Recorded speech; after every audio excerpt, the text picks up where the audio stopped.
Today, we're going to speak of relationships, personal relationships, business relationships, any kind of relationships that you would like to have.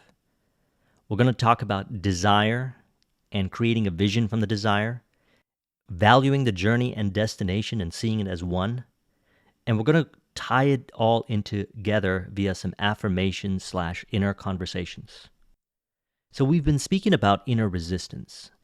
And one of the things we realize is that when we're in certain states of mind, we do not experience the inner resistance regarding whatever, the journey and the destination. And to reflect upon this, James Allen said something very interesting from the book, As a Man Thinketh. He said, "To desire is to obtain, to aspire is to achieve." So we have desires, desire to bring forth an ideal relationship in personal or business life. And we also want to do it from a place of flow, as in we want the other person who we're interacting with to also share that same joy-based experience together. Benefit for us, benefit for them. And the desire to create that stimulates a vision. And this is where we get into aspiration. So to aspire then is to direct one's desire towards achieving something. It's crystallizing in your mind's eye a vision, a scene. And this particular scene contains you. And what you'll notice in the scene, as you're playing it out in your mind's eye, which is the end result, which is stimulated by desire, is you can see yourself behaving, acting, communicating, and embodying a certain concept of self, a self-image. This self-image also represents the ideal state of mind. Now, this ideal state of mind, or the self-image, or the concept of self, or the identity, is something that we've been discussing a lot, and we reflect upon this quote to understand it even deeper from Maxwell Maltz's book, CYBERNETICS. He says, your nervous system cannot tell the difference between a real experience and one that is vividly imagined. Now, if we take this a little further, as we've been discussing the subconscious mind, we can say the subconscious mind cannot tell a difference between a real experience and one that is vividly imagined. So when we see ourselves via the desire, stimulating in our mind's eye the vision of how we see ourselves to be, we already know that contained within that vision is a self-image, and we embody that when we imagine. What we then notice is that in that moment, we go into what we call the ideal state of mind. It's a state of mind that is reflective of the vision. So when we're talking about inner resistance, what we'll find is that when we're in that ideal state of mind, there isn't any resistance to the people that we want to be with. We seem to have a lot of confidence, self-esteem, and all these other attributes that we talk about that will be ideal in relation to a flow-based journey to bringing forth what you desire. Now, what we'll also find, as Neville Goddard states here, you can change states morning, noon, and night, but the state to which you most constantly return constitutes your dwelling place.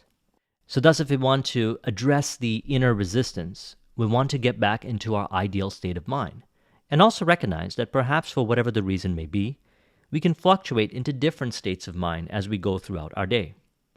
And this is based on how we integrate, five-sensory integration I call this, to the people, environment, the circumstance, and the information. And we want to observe the kind of interpretations we are giving to these elements and change the interpretations within via self-talk, and I'm a fan of subconscious mind audios, revision, and environment. And I also want to discuss something in relation to subconscious mind audios. This particular audio, if you're listening to this on a podcast or watching this video, the audio of this is a form of subconscious mind audios. I'm a huge fan of consuming audio programs, and ever since I was growing up, I would consume audio programs. Now, during the stages of consuming various audio programs from people like Brian Tracy, I noticed that I would adopt their belief systems, their ideologies, their ways of thinking, because I aspire to be an embodiment of some of those attributes that they were discussing. So as a result of embodying those elements by listening to them communicate, I would notice that I would change. So I realized that I can create my own subconscious mind audios with affirmations or conversations like this and play them to myself. I will further change. And this was something that I was working with for many years. So self-talk, subconscious mind audios, revision, which is going back and changing how you relate to past experience, and environment. And if you want further information on these elements, I'll put a link in the description to a video that I did discussing these elements, are what I work with to bring myself back into the ideal state of mind. And the reason why we want to go back into the ideal state of mind is because that ideal state of mind, which represents that self-image, is one with the vision. Thus, when we're tying this into relationships, the relationships that we would like to have in our life, or the relationships we experience on the journey, will be more one with, harmonious, flow-based, rather than one of inner resistance, which then plays out as outer resistance of how we integrate and interact with those people. So what we do is we engage in self-talk that brings us back into our ideal state of mind. We want to listen to audios or consume information or create your own, as mentioned, that brings you back into your ideal state of mind, such as with affirmations.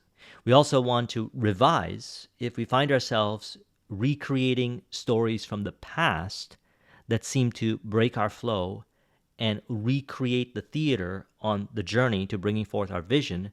And as a result of the reactivity on that particular theater of interaction with people, we go into different states of mind. For example, perhaps for whatever the reason may be, in your past, you saw yourself in conflict with certain individuals on the journey to bringing forth your vision.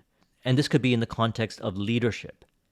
Perhaps if somebody had leadership experiences in the past in which they noticed that people weren't listening to them when they would try to lead them over to a destination, they may form a bias in their mind or certain internal programming that would seem to recreate that again in their current leadership endeavors. So then what they want to do is go back into those particular circumstances and change how they relate to those circumstances in their imagination. So now when it comes to relationships, we have a lot of self-talk. We have things from our past in relation to the people, in relation to whoever on the journey. We also have environments, the outer world experiences, and our integration with that have been brought forth as a result of either through conscious imagining or fight or flight type imagining. And when I say fight or flight type imagining, I'm talking about external locus of control, in which you have an experience in the outer world, and then it conjures up in your mind's eye something that would bring you into a different state of mind, thus actually bringing you into a different state of mind. And I discussed in the last video, I recommend watching it, the difference between internal locus of control and external locus of control, knowing that on this journey to bring forth our vision, what we want is more internal locus of control. And to summarize it, it's taking more responsibility each day for your reality. Number 2, transmuting opinions into accurate thinking. We talked about this. Opinions or information that is presented in the outer world can bring you into different states of mind. However, if we change how we relate to that information or those opinions from the outer world in a positive way, then we'll find that we'll maintain this ideal state of mind, thus experiencing less or no resistance on the journey. Knowing that, as Neville stated, you change states morning, noon, and night, you can fluctuate into different states of mind. We want to be in the ideal state of mind or some states of mind that are related to the ideal state of mind. The ideal state of mind being one of flow. And if you want to know more about flow, watch the video I talked about magical flow. I'll put a link in the description. Or related states of mind which have less resistance. For example, let's say you've been maintaining your ideal state of mind or related states of mind close to the ideal state of mind. You'll also find that you will be less reactive or have less resistance. The more you maintain these states of mind, the more they will become your dwelling place. And eventually, as you identify any kind of inner resistance and overcome that inner resistance through self-talk, subconscious mind audios, revision, or environment, then what you'll notice that you'll be able to maintain the ideal state of mind on a regular basis, and you will dwell in that ideal state of mind. You automatically take responsibility for your reality. You automatically transmute opinions into accurate thinking or obstacles into opportunity. You are able to maintain your flow. You're able to keep your attention on what you want. Sometimes I refer to this as unwavering, lighthearted focus. You also rise up to higher levels of confidence if you experience any challenge. Challenge empowers you rather than disempowers you. You'll notice a higher degree of interdependence, which we're going to tie into in a moment when it comes to relationships. And the unnecessary or the identification with doubt, and we've been talking about doubt, gets excluded out of consciousness, thus maintaining the ideal state of mind. So let's tie this into relationships now, interdependence. So a while back when I was in corporate, I had an interesting experience. It was in 2007 when I came across some audio program. Again, speaking about audios and the influence that it has on maintaining your ideal state of mind. And in this audio, the individual suggested that there are more people that are like the people that you want to be around that you could possibly ever meet. Now, when he said this, I believed it. And what I started to notice is that I believed it even more so, that I created affirmations and my self-talk was one of encouraging that kind of way of looking at reality, that kind of life experience. And what I started to notice is that it became true. I started to meet more people that were like me. And now by like me, I'm talking about the ideal self-image. Because at that time I was in corporate and I was considering transitioning full-time into entrepreneurship, which I did in 2008. And I wanted to be around people that shared that same kind of way of looking at reality.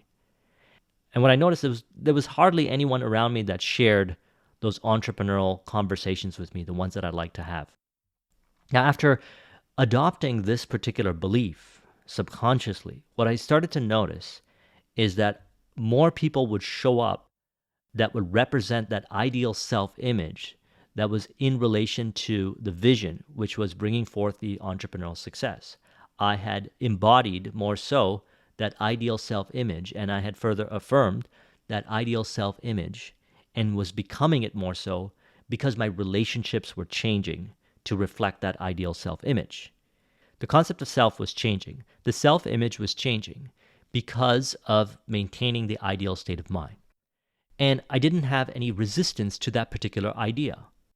Now, perhaps many years ago, if someone said that to me, I would have had resistance to that idea that they shared with me.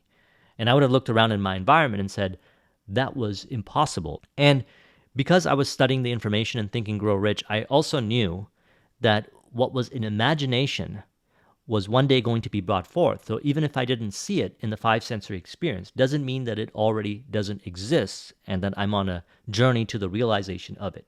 Having that potentiality in my mind allowed me to go into the ideal state of mind, which then revealed these particular relationships on the journey. And what I also noticed is that some of my relationships with my friends or people that I was dealing with at the time was also changing to reflect that ideal self-image. I noticed people were asking me about entrepreneurial endeavors and entrepreneurial aspects of the journey. And they were talking about things that they would never talk about before. And I found that to be very interesting. So what I've done is I've taken 7 elements here that I've discovered on my journey. And I want to discuss it when it comes to relationships in relation to your vision. So the way we look at this is relationships, or how we relate with others, are reflections of the concept of self, our self-image, which can be further affirmed by maintaining, so getting into and maintaining our ideal state of mind. So number 1, being lightheartedly focused while finding joy in each task you do translates into self-acceptance, which translates into acceptance from others. Now, the reason why this is so, again, it's about maintaining this ideal state of mind, knowing that when we're in the ideal state of mind, or states of mind that are closely related to the ideal state of mind, we have little or no resistance. And this little or no resistance allows us to bring forth the people that are reflective of that particular state of mind or self-image. If you look at this, it has a lot of clues. Being lightheartedly focused while finding joy in each task that you do. That means that when you do the things that you know you have to do each day, whatever it is, the work that you have to do, or when you work out at the gym or whatever it is, and subconsciously you're saying to yourself that this is the best place to be, and you find joy doing this task, and you're focused and engaged, what you're also subconsciously saying is that I accept myself. And by communicating through these behaviors to your subconscious via environment that you accept yourself, it translates into others accepting you, because others are playing out the theater that is reflective of the concept of self. Number 2, realize that there are people that are looking for the kind of relationships that you're looking for, revealed by your state of mind. So as mentioned earlier, first I adopted that idea and then it became so. And then as I'd continue on my journey, it became so obvious that this is the way that it works that I continue maintaining it. So no matter what vision that I have, whether it's in the entrepreneurial space or relationship space, whatever kind of space, I recognize that there are people out there that are going to be revealed that want that same thing that I want. And that is found by maintaining my ideal state of mind, and I'll be able to see it more so each day. The next is your value is you. Your value is your ideal state of mind, and people value this of you. Now, many of us will agree that people love to be around those that they like, that they trust, that they feel confident and inspired by. Now, those attributes are representations of an ideal state of mind. Notice how when you're in an ideal state of mind, you automatically represent those attributes. And by maintaining that ideal state of mind, you also subconsciously know, and even a lot of times consciously know, that you are a person of value. And this translates into others reflecting the value that you represent, which is them valuing you. The next is maintaining your ideal state of mind. By maintaining it, you inspire wisdom that is distinct from the opinions. So we've been talking about this is maintaining the accurate inner voice conversation, the accurate thinking, the intuitive guidance to the destination. And what you'll notice is that by doing this, you'll be able to discern based on the information that's presented to you and identify what it really means, because the meaning is the meaning we're giving to it, and what we want is to give the accurate meaning in relation to the vision. We talked about this in the prosperity discussion with the Neville Goddard. I'll put a link in the description, in which you talk about overcoming in business objection and rejection. As we start to see things from those perspectives, we harmonize with the relationships with our clients, our team members, our vendors and partners, and so forth. And again, what is happening when we think accurately is we maintain the ideal state of mind, or go back into the ideal state of mind. And this translates over to the journey, which is flow-based, to bringing forth our vision, as harmonious relationships on the journey to bringing forth the vision, or the harmonious realization of the relationships at the vision. Number 5, in your ideal state of mind, you realize that what you want wants you back. So this is something that I've been talking about recently, and I've been sharing this. What you want wants you back. Now, when we look at this statement, it's a representation of high level of self-esteem and self-confidence. It's the recognition that you are worthy, you are valuable, and what you want wants you back. And there isn't any friction in between, or as we say, inner resistance in between. Now, this ideal state of mind, as we go into it, we automatically know that what you want wants you back. Because when you see yourself in your imagination, already that person that has that end result in terms of relationships, what you'll notice is you won't have any doubts in that imaginal scene. So going back to what Maxwell Maltz said, your nervous system cannot tell the difference between a real experience and one that is vividly imagined. So a lot of changes occur internally, physically, mentally, emotionally, that brings us into harmony with that particular ideal self-image and that vision. And we experience it more so on the journey to the realization. And if we're in different states of mind that seem conflicting to the ideal state of mind, we may not really understand and recognize what this really means, that what you want wants you back. Because at that time we have identified with doubt, frustration, and so forth, and we are identifying with that inner resistance and thus going down certain journeys that seems to take us off course, which may still lead to the destination, because one doesn't have to be perfect at this to achieve a goal. We're talking about being as ideal as we can. Or it could bring us to a place of discouragement where we decide that we no longer want to pursue our goals or our vision. And that, in this regard, is a result of identifying with certain meaning on the journey to bringing forth what we desire. Number 6, you move into the accurate path of reality based on the infinite eternal now via your ideal state of mind to reveal it as others. Accurate path of reality is reflective of the vision and the ideal state of mind and what you've seen in your imagination when you saw it to be true. And all potentialities exist in this eternal now. And I recommend reading the book Power of Now by Eckhart Tolle to further understand this concept of now. And Neville Goddard even speaks about this concept, that all things exist and creation is complete. So as this is the case, then there are infinite potentialities to bring forth what you desire. There are many ways to get to a destination. Even if you look at it in the most obvious sense, that if you are looking to maybe drive to another city, you'll see that a lot of times there's many different roads, and the GPS may give you different options. Do you want to take a highway, not take a highway? Do you want to take side roads?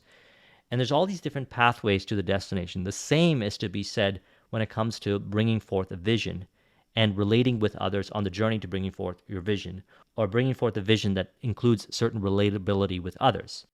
The way we navigate the path to the destination is based on our state of mind. So we can steer into different pathways by going into different states of mind. And if we maintain related states of mind, then maybe you make a few detours or you take some side streets, but you still get to the destination relatively smooth. And if you may go to different states of mind that might not be related, it seems like you're taking a very winded and twisted path to the destination. Or if you happen to maintain the ideal state of mind, then what you'll notice is you'll maintain a very consistent flow-based, a consistent autotelic, one with, again, watch the video I did on Magic of Flow, path to the destination. Number 7 here, it appears that others align with those who know what they want and go after it. So we can agree that self-confidence is an important factor when it comes to relationship. Self-esteem, self-confidence, self-acceptance, going to the beginning, finding joy, knowing that you are the person of value are important elements to bringing forth a ideal relationship or ideal business partnerships.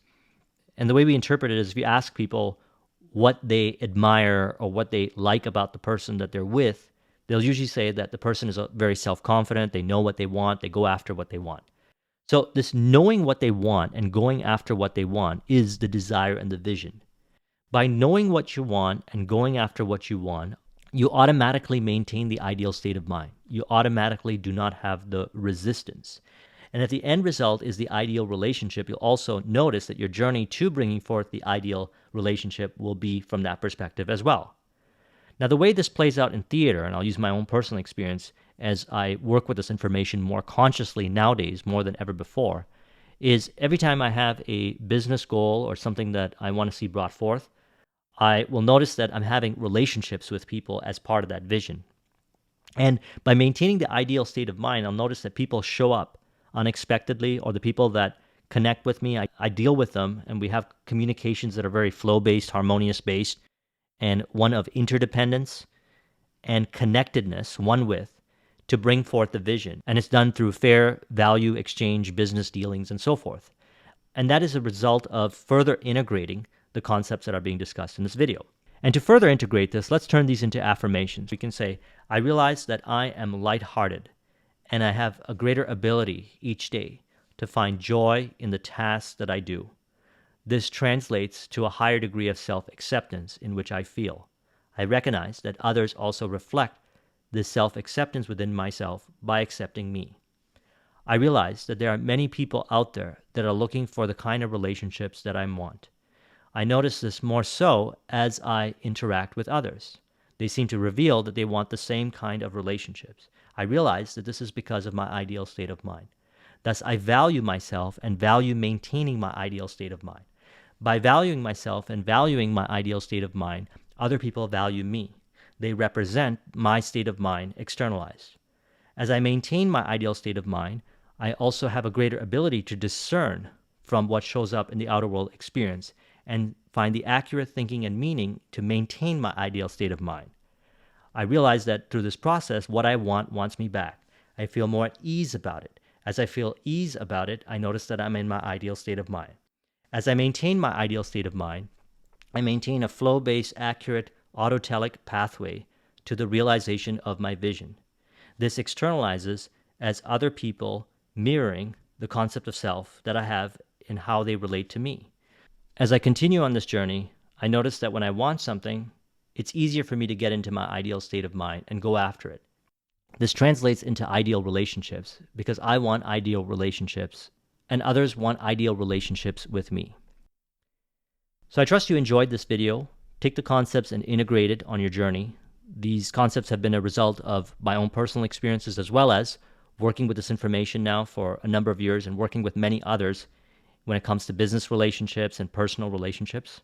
If you want to copy this mind map, the link is in the description. Thank you very much for watching. I'll talk to you soon. Take care.